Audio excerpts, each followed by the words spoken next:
तर आज मी आलोय माझ्या गावाला सातारला गणपतीचं विसर्जन करण्यासाठी. तर घरातल्या गणपतीचं दर्शन घेतलं आणि आज मला एक ते काम करायचं होतं, ते म्हणजे गणपती विसर्जनसाठी दहीवडीला जाऊन भाच्याला घेऊन यायचं होतं.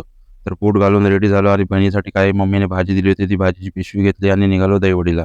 तर गावच्या सर्वांची आवडती गाडी म्हणजे ती स्प्लेंडर. स्प्लेंडर घेतली. स्प्लेंडर आपली स्वतःचीच होती, त्यामुळे काही टेन्शन नव्हतं यायला त्याला गाडी मागायची. मस्तपैकी निसर्गाचा आनंद घेत चाललो होतो दहीवडीला. दहीवडीला पोहोचल्यानंतर आता मामा आलाय म्हणले भाचीच्या चेहऱ्यावरचा आनंद कसा बघा डबलच झाला होता. तर त्याला भाजीची पिशवी दिली ते आणि हे बहिणीचं ब्युटी पार्लरचं शॉप आहे ते दहिवडीच्या स्टेशनच्या पाठीमागे.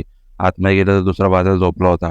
तर आता मामा आलाय म्हणलं तर कोल्ड कॉफी तर झालीच पाहिजे. मस्तपैकी कोल्ड कॉफी मागवली, कोल्ड कॉफी पिली. तोपर्यंत बहिणीला फोन आला की सासूचं हात फ्रॅक्चर झालाय. मग बाजूच्या हॉस्पिटलमध्ये जाऊन बहिणीनेच प्लॅस्टर ऑफ पॅरिस लावलं आणि मी होमला घेऊन आलो गावी. गावी आल्यानंतर आदल्या दिवशीच बघतो तर काही मंडळाच्या गणपतीचं विसर्जन आधीच होत होतं. मग मी माझ्या मंडळात गेलो मम्मीला गणपतीचं दर्शन घेण्यासाठी. मंडळात गेल्यानंतर गणपतीचं दर्शन घेतलं आणि महाप्रसादाचा लाभ घेत होता. तर आता भंडारा पण ठेवला होता मंडळाने. मग आता काय गणपतीचा प्रसाद घेतला आणि भंडारा बघतो तर एवढी भली मोठी गर्दी झाली होती.